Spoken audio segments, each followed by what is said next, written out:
بسم الله الرحمن الرحيم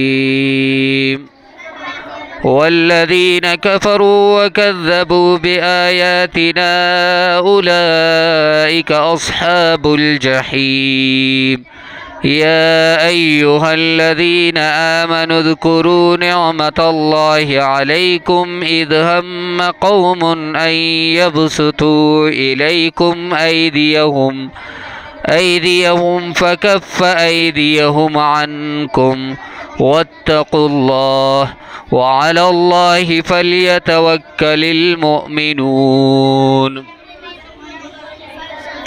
ولقد أخذ الله ميثاق بني إسرائيل وبعثنا منهم 12 نقيبا وقال الله إني معكم لئن أقمتم الصلاة وآتيتم الزكاة وآمنتم برسلي وعزرتموهم وأقرضتم الله قرضا حسنا لأكفرن عنكم سيئاتكم ولأدخلنكم جنات تجري من تحتها الأنهار فمن كفر بعد ذلك منكم فقد ضل سواء السبيل.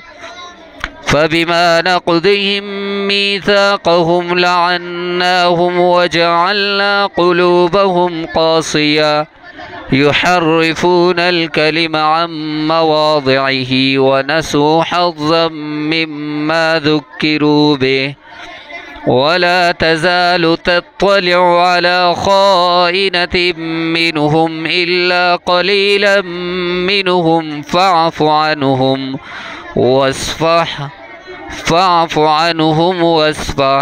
إن الله يحب المحسنين. صدق الله العظيم. والسلام عليكم ورحمة الله وبركاته.